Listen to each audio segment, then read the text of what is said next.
Hello guys, welcome to Kendriya classes. आज अपन देखते बेटा डिफरेंशियल के most important question for 2 marks और 3 मार्क्स। सेक्शन सी में आता है, नहीं तो सेक्शन बी में आता है। ठीक है, तो ज्यादा से ज्यादा सेक्शन बी में ही आते हैं। दो क्वेश्चन बहुत बार रिपीट हो चुके हैं। ठीक है, most important question for 2 marks differential equation. Okay, part 2 का चैप्टर नंबर जो है ये चैप्टर नंबर 6 है। ओके, और 7 और 8 प्रोबेबिलिटी और बायनोमियल डिस्ट्रीब्यूशन है। तो 6 चैप्टर वाले मैं स्टार्टिंग में मोस्ट इंपोर्टेंट वाले बताता हूं, फिर बाद में जो चैप्टर में और कुछ एक्स्ट्रा क्वेश्चन लगते हैं इंपोर्टेंट वाले वो भी बताता हूं। तो डेली एक एक टॉपिक मैं क्लियर कर देता हूं, एक एक चैप्टर कवर हो जाता है। ठीक है, तो चलते बेटा आगे।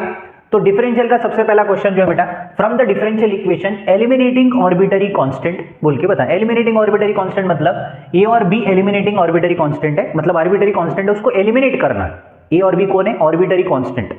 ए और बी को डिलीट करना है, डिलीट मतलब एलिमिनेटिंग करना है, वो डेरिवेटिव करके आप एलिमिनेट कर सकते हो। तो चलो शुरुआत करते हैं बेटा। सबसे पहले एलिमिनेट करने का तरीका क्या है? डिफरेंशिएट विथ रेस्पेक्ट टू क्या लिख लेता? एक्स।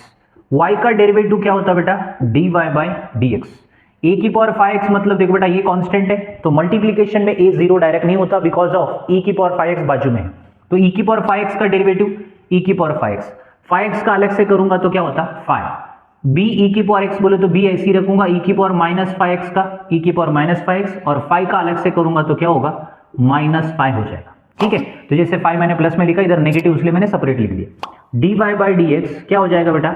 5a इंटू ई की पावर 5x, और प्लस इंटू माइनस कितना? माइनस 5b ई की पावर क्या लिख लेता? Minus 5x। इसमें डिलीट हुआ क्या बेटा? नहीं, और एक बार करना पड़ेगा। तो अगेन डिफरेंशिएट करेंगे बेटा। अगेन अगर differentiate with respect to x कर देता हूं तो क्या आता बेटा? देख लो, डी स्क्वायर वाई अपॉन कितना? D x square, double derivative. 5 5 कितना बेटा? 5 ऐसे ही रखता हूं। ई की पावर 5x बोले तो ई की पावर 5x, 5x का अलग से करूंगा तो क्या आता? 5। और यहां पे भी सेम बेटा, 5b को वैसे ही रख देता हूं। ई की पावर माइनस 5x का डेरिवेटिव ई की पावर माइनस 5x, 5x का अलग से करूंगा तो क्या होता? माइनस 5 होता। ठीक है, तो डी स्क्वायर वाई अपॉन क्या लिख लेता? D x square. 5 5 कितना बेटा? 25a ई की power 5x, minus into minus कितना? प्लस। 5 5 25b ई की पावर क्या लिख लेता? Minus 5x। ठीक है, तो d square y upon d x square. तो ठीक है बेटा, यहां से 25 कॉमन निकाल देता हूं तो बचेगा कितना? a ई की पावर 5x प्लस b ई की पावर माइनस 5x। ठीक है, ये किसकी वैल्यू है बेटा अपने पास? जो अपना क्वेश्चन दिख रहा है बेटा, कौन है? y। तो y अगर यहां लिख दूंगा तो क्या हो जाता बेटा? पूरा एलिमिनेट हो जाएगा। D square y upon d x square is equal to क्या लिख लेता? 25 क्या लिख लेता? y। किसकी वैल्यू बेटा? ये जो अपना क्वेश्चन है उसको अपन क्या लिख सकते हैं? y। तो अपने को देख लो बेटा, यहाँ पे एलिमिनेट हो चुका है। तो ये 2 मार्क का क्वेश्चन है, कभी कभी एमसीक्यू में भी आता और कभी कभी 2 मार्क में भी आ सकता। 2 मार्क मतलब सेक्शन बी में। ठीक है ना, एमसीक्यू और 2 मार्क सेम ही है, बस वहां पे एमसीक्यू में आता 2 मार्क्स और मार्क्स सेम ही है दोनों के, बस उधर एमसीक्यू और इधर ये में। तो मोस्टली एलिमिनेटिंग ऑर्बिटरी कांस्टेंट का मोस्ट इंपोर्टेंट क्वेश्चन है। इसमें और एक क्वेश्चन है जो लॉग एक्स वाला, sine into log x plus cos into log x, उसमें भी एलिमिनेट करना है ए और बी को। उसके सामने भी ए और बी रहता है, ए और बी को गायब करना। तो आप 2 बार डेरिवेटिव करो, डेरिवेटिव करने के बाद आपकी वैल्यू डायरेक्ट निकल जाती है। Most important question MCQ are 2 marks, section A में या फिर सेक्शन बी में आते हैं। अब दूसरा क्वेश्चन है बेटा, ये तो सबके लिए फेमस है, सीबीएसई को भी ज्यादा पूछा जाता, स्टेट में भी पूछा जाता। ये क्वेश्चन भी सीबीएसई के लिए कम चांसेस, बट ये क्वेश्चन क्योंकि एलिमिनेटिंग मुझे लगता है सीबीएसई में टॉपिक है नहीं, डिलीट हुआ है शायद। तो यहां पर देखो बेटा, ये जो टॉपिक है सीबीएसई में बहुत इंपॉर्टेंट है और स्टेट में भी इंपॉर्टेंट है। एलिमिनेटिंग नहीं है ये वाला, वेरिएबल सेपरेबल है। क्या बेटा? वेरिएबल और सेपरेबल करना है और इंटीग्रेट करना है। तो सबसे पहले देखो बेटा, वेरिएबल सेपरेबल का मतलब क्या होता है? वाई टर्म एक तरफ करो, एक्स टर्म एक तरफ करो और उसका सेपरेट करके इंटीग्रेशन अप्लाई करो बोथ साइड, फिर आंसर निकाल दो। उसी को बोला जाता है वेरिएबल एंड सेपरेबल। ठीक है, एनसीईआरटी में भी क्वेश्चन है, स्टेट बोर्ड में भी है। 3 मार्क में आता नहीं तो 2 मार्क में आता। तो मुझे लगता है चांसेस 2 के ही रहते, 3 में बहुत कम चांसेस, बट 2 में आता है। ठीक है, चलो बेटा शुरुआत करें। Secant square y into tan x multiply by क्या बेटा? D y. इसको उधर भेज दूंगा तो क्या होता? Minus secant square x into tan y और डी एक्स लिख लेता। हो गया बेटा बरोबर? वेरिएबल और सेपरेबल। वेरिएबल मतलब देखो बेटा क्या होता, पहले क्या लिख लेता? वाई टर्म एक तरफ कर लेता, सीकेंट स्क्वायर वाई इधर आने के बाद क्या होता बेटा? Tan y. वेरिएबल मतलब वाई वाले टर्म एक तरफ, एक्स वाले टर्म एक तरफ। इधर क्या लिख लेता बेटा? Minus secant square x divide by क्या लिख लेता? Ten x multiply bye D x. अभी क्या कर सकते हैं बेटा? Integrating on both side. क्या लिख लेते बेटा? Integrating on both side. अगर मैंने इंटीग्रेटिंग बोथ साइड कर दिया तो क्या हो जाता बेटा इसकी value? Integrating of secant square y upon tan y into d y minus secant square x upon क्या लिख लेता? tan x मल्टीप्लाई बाय क्या लिख लेता dx। ठीक है, अब आपको सब्स्टिट्यूशन मेथड तो पता ही है बेटा, अगर tan y को t मान लिया तो tan का डेरिवेटिव क्या होता secant स्क्वायर y, और tan x को t की जगह r मान लेता, दोनों सेम मानने की जगह देख लो, tan y को क्या मान लेता बेटा, मैं यहाँ पे t मानता, तो tan का डेरिवेटिव क्या होता secant square y, dy is equal क्या लिख लेता dt, dy इज इक्वल कितना आता dt अपॉन क्या बेटा secant स्क्वायर y। ठीक है, दूसरी बात सेकंड वाला देखो बेटा, tan x को क्या मान लेता बेटा, मैं यहाँ पे r मान लेता, tan का डेरिवेटिव क्या है secant square x dx equal कितना dr, dx equal to dr upon क्या लिख लेता secant स्क्वायर x लिख लेता। ठीक है बेटा, देख लो यहाँ पर न्यूमरेटर में कौन है secant स्क्वायर y, नीचे t मान लेता, dt अपॉन क्या आता बेटा secant स्क्वायर y, ये दोनों कट जाएंगे। यहाँ पे भी सेम बेटा secant square x divide by r, dr upon क्या लिख लेता secant स्क्वायर x, ये दोनों कट जाते।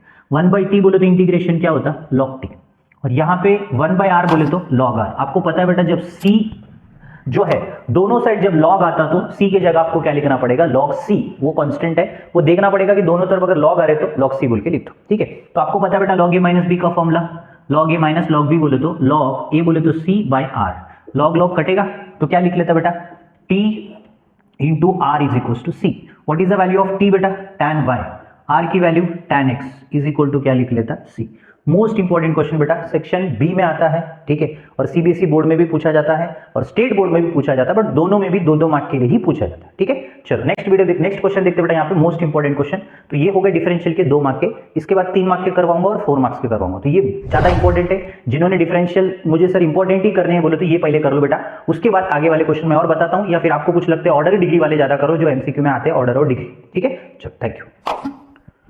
Hello guys, welcome to Kendriya classes. आज अपन देखते बेटा डिफरेंशियल का most important question for 4 marks, homogeneous differential equation. Actually ये क्वेश्चन 4 मार्क्स में पूछा जाता है सेक्शन डी में। ओके, तो मैं थोड़ा सा मतलब हटके क्वेश्चन ले रहा हूँ, इजी वाला तो कर सकते हो सादा वाला, बट ये थोड़ा हटके, इसके मॉडल के क्वेश्चन ज्यादा कर लेना, क्योंकि सेक्शन डी में क्वेश्चन कंपलसरी रहने के चांसेस रहते, और सीबीएसई बोर्ड वालों भी 5 मार्क्स के लिए कंपलसरी ए वाले टाइप के क्वेश्चंस आपको मिल जाएंगे, होमोजीनियस डिफरेंशियल इक्वेशन। ओके, और उसमें दूसरा एक दोस्त है उसका, वो है linear differential equation if. If मतलब इंटीग्रेटिंग फैक्टर, वो 3 मार्क में आता है, 5 मार्क में ये आता है। ये थोड़ा सा मैंने बड़ा क्वेश्चन लिया, सिंपल वाला कैलकुलेशन, थोड़ा टाइम लगता बट एकदम परफेक्टली समझा देता हूं। एक मेथड आप अच्छे से कर लो, दूसरा मेथड ऑलमोस्ट आपको कवर हो जाए। ठीक है, चलते आगे बेटा। सबसे पहले देखो क्वेश्चन क्या दिया है, सॉल्व द डिफरेंशियल इक्वेशन बोला 1 + 2 e की power x by y 2 e की power x by y 1 - x by y dy by dx equal to 0। तो सबसे पहले आपके क्वेश्चन को प्रॉपर लिख लेना बेटा, कौन से फॉर्म में, dy by dx के फॉर्म में लिखना। तो देख लो बेटा कैसे लिखते हैं। सबसे पहले dy by dx में 2 e की power x by y 1 - x by y, और इधर कौन है बेटा dy by dx। ये बंदा जब इधर जाएगा तो क्या हो जाएगा बेटा माइनस हो जाएगा, माइनस क्या लिखता 1 + 2 e की पावर क्या लिख लेता x by y, तो dy by dx equal to क्या लिख लेता बेटा इसको 1 + 2 e की power x by y upon क्या लिख लेता 2 e की power x by y into 1 - xy। ठीक है, तो सर यहाँ पे x by y दिया, मतलब आपको मालूम है इसका कंडीशन क्या है, y की जगह आपको क्या लिखना है बेटा vx। देख लो मैं यहाँ पे लिखता हूँ बेटा, जिधर भी y रहता है उसकी जगह क्या लिखना है vx, और y का डेरिवेटिव क्या होता dy by dx। ठीक है ना बेटा। और दूसरी बात सर, अब यहाँ पे तो x by y दिया, तो मैं थोड़ा सा पलटा देता हूँ क्वेश्चन को, विथ रेस्पेक्ट टू क्या लिख लेता बेटा y लिख लेता, रेसिप्रोकल अगर करूंगा, क्योंकि x by y मतलब समझ लो कि भाई x के जगह vy बोल के लिख देना, तो कैलकुलेशन थोड़ा इजीली निकल जाता। नहीं सर हम dy by dx के फॉर्म में लेते बोले तो कंफ्यूज होगा। ठीक है, इसलिए इसको क्या करो बेटा y के जगह छोड़ के x इज इक्वल क्या लिख लेता, x इक्वल टू vy बोल के लिख लेना। ठीक है ना, x equal to vy, x का क्या लिख लेता dx by dy, v को वैसे ही रख देता हूं, y का डेरिवेटिव होता 1, और y ऐसे ही रख के v का डेरिवेटिव क्या लिख लेता dv by dt। क्योंकि मैं इसको रेसिप्रोकल कर रहा हूं, विद रिस्पेक्ट टू y ले रहा हूं, क्योंकि आपका क्वेश्चन जब भी x y के फॉर्म में रहता तो ऐसा ले लो, या फिर y by x के फॉर्म में रहता तो फिर ऐसा ले लेना directly y equal to vx। ठीक है, तो पहला स्टेप तो आपको पता है, जिधर भी x दिख रहा है उसके जगह आपको क्या लिखना है vy बोल के लिख दे। तो मैं इसको थोड़ा रेसिप्रोकल करता हूं, रेसिप्रोकल किए तो क्या होता dx by dy, क्या होगा बेटा dx by dy minus 2 e की power x by y 1 - x upon y divide by 1 + 2 e की power x by y। Reciprocal से कुछ नहीं होता, बस डिनोमिनेटर चेंज कर दिया मैंने, न्यूमरेटर में चला dx by dy ऐसी रखो बेटा। पहला स्टेप शुरुआत करते हैं अपन, जिधर भी x दिख रहा है उसकी जगह क्या लिखना है vy लिख देना है। ओके, और 1 - x के जगह vy, और अगेन डिवाइड बाय 1 + 2 e की पावर x के जगह vy डिवाइड बाय y। नहीं सर, अगर हम यहाँ पर x के जगह y is equal to vx ही लिखते बोले तो लिख लो, कोई प्रॉब्लम नहीं, बट थोड़ा सा कैलकुलेशन बढ़ा जाता, मुझे लगता है ऐसा करोगे तो कैलकुलेशन थोड़ा इजी होगा, मतलब लेंदी नहीं जाएगा, शॉर्ट में निकल जाएगा आंसर। ठीक है, चलो वैसा भी किया तो गलत नहीं, वैसा भी आंसर आता है, कोई प्रॉब्लम नहीं, बट थोड़ा सा लेंदी जाता है और कैलकुलेशन में प्रॉब्लम आ सकती है, इंटीग्रेशन करते टाइम थोड़ा प्रॉब्लम आता है, इसलिए मैं बता रहा हूँ कि ऐसे कर लो, ईजी हो जाएगा। तो dx बाई कौन है बेटा, dy, तो आपको तो पता है बेटा यहाँ पे y y कटेगा, इधर भी y y कटेगा, इधर भी y y कटेगा, बचेगा कितना -2 e की पावर v और 1 minus v divide by 1 plus 2 e की पावर क्या लिख लेता बेटा, v बच गया।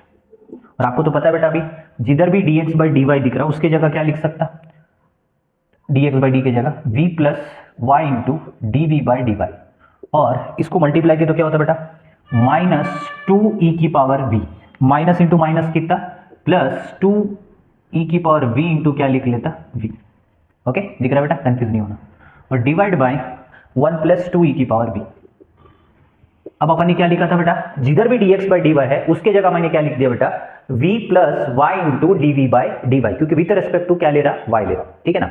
अब देखो बेटा इस v को उधर भेज दूंगा तो इधर रहेगा कितना y into dv by dy minus 2 e की पावर v और 2 e की power v into v, minus क्या हो जाता उधर जाने के बाद v हो जाता, तो नीचे का डिनोमिनेटर क्या करता उसके साथ मल्टीप्लाई करेगा 1 प्लस 2 e की पावर v डिवाइड बाई क्या लिखता 1 प्लस 2 e की पावर v बोल के लिख सकता। ठीक है, अब देखो बेटा इसका सिंप्लीफाई क्या होता dv बाई dy। ठीक है, मेथड लेंदी है बट सॉल्विंग में इजी रहता, बट एक मेथड आप प्रॉपर समझ लो खुद से, कोई भी क्वेश्चन ले लो, पहले इजी वाला ले लो या फिर टफ वाला ले लो, उसलिए मैंने थोड़ा सा टफ लिया, जिनको ऑलरेडी होमोजेनियस इक्वेशन आता उनको प्रॉब्लम नहीं होता, फटाफट कर लेता, जो पहली बार कर रहा हूं उनका थोड़ा बहुत प्रॉब्लम होगा, समझ में नहीं आएगा, ठीक है ना। उसके बाद भी थोड़ा इजी वाला क्वेश्चन लूंगा, आपको समझ में आया जैसा, ठीक है, पहले ये वाला कर लेते उसके बाद इजी वाला देखते, मुझे लगता है ये इंपॉर्टेंट है इसलिए मैंने ले लिया। ठीक है, तो बिल्कुल डरो मत, इसमें बस थोड़ा सा क्वेश्चन जो है लेंदी है और आपको कंडीशन पता लगना चाहिए, कंडीशन पता लगा तो आंसर निकल जाता है। चल आगे चलते, अब यहाँ पे क्या लिख लेता बेटा 2 e की power v into v minus v और माइनस 2 e की पावर v इंटू क्या लिख लेता v divide by 1 plus 2 e की पावर क्या लिखता v, ये दोनों बंदे गायब हो जाएंगे, तो बचेगा कितना बेटा y into dv by dy और माइनस 2 e की power v minus v upon 1 plus क्या लिखता 2 e की पावर v। अब क्या करेंगे बेटा, वेरिएबल एंड सेपरेबल, क्या कर सकते बेटा, वेरिएबल एंड सेपरेबल किया जाता है। वेरिएबल सेपरेबल मतलब क्या होता 1 प्लस 2 e की पावर v और इसमें से माइनस कॉमन निकालूंगा 2 e की पावर v प्लस v लिख लेता और dv, कुछ नहीं करना है v वाले टर्म, क्योंकि इसका जो माइनस है वो इधर बच जाता बेटा, और ये डिवाइड में आएगा तो क्या होगा 1 बाई वाई इंटू क्या लिख लेता dy, मतलब v वाले टर्म एक तरफ y वाले टर्म एक तरफ, उसके बाद इंटीग्रेटिंग ऑन क्या लिख लेता बोथ साइड।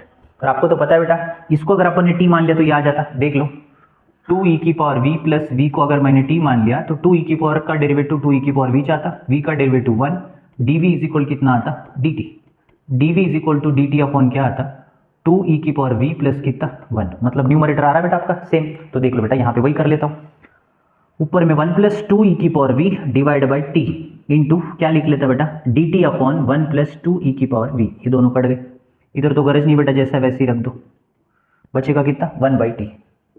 अब बताना बेटा integration of 1 by t into d t, और इधर क्या बचेगा minus 1 by v y into d y. ये जो माइनस था ना बेटा इसका कॉमन निकाल के माइनस मैंने उधर ही रख दिया, कभी भी नेगेटिव उधर साइड में रखना, पॉजिटिव इधर ले लेना पूरा, उसलिए पूरा प्लेस इधर लिख के माइनस उधर ही रख दिया। 1 बाई टी का इंटीग्रेशन लॉग टी और 1 बाई वाई का इंटीग्रेशन लॉग वाई, और आपको रूल मालूम है दोनों साइड जब लॉग आता तो लॉग सी लिखना है, तो लॉग ए माइनस बी का फॉर्मूला बता दो बेटा, log t is equal to log c by y लिख लेता, लॉग लॉग कटेगा, y into t is equal क्या लिख लेता c. What is the value of t बेटा, टी की जो वैल्यू है 2 e की पावर v प्लस क्या लिख लेता v इज इक्वल टू सी।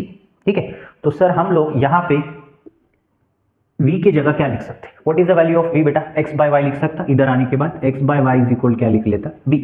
ठीक है, तो जिधर भी आपके पास v दिख रहा उसकी जगह x बाय y लिख देना, काम हो जाता। ठीक है, तो ये y को काटने के लिए 2 इंटू एक्स बाय वाई, तो मुझे लगता है यहाँ तक भी आप छोड़ सकते, नीचे का डिनोमिनेटर सॉल्व करके करना है करो, नहीं तो यहाँ तक लीव कर दो। मोस्ट इंपॉर्टेंट क्वेश्चन, थोड़ा लेंदी है, नहीं सर हम अगर y is equal to vx लेके करते तो भाई और थोड़ी जगह लगती और मुझे लगता और बड़ा हो जाता कैलकुलेशन और आपको किच किच करता, मतलब कंफ्यूजन होता, इंटीग्रेशन में प्रॉब्लम आती कि मतलब परेशानी हो जाती, उसलिए मैंने आपको एकदम इजी वे से बताया जिसमें आपको एकदम आराम से समझ में आए। और यहाँ पे थोड़ा देखने के टाइम पे क्वेश्चन में गड़बड़ी लगती है यार ऐसे कैसे क्वेश्चन, उसलिए बिल्कुल नहीं डरना।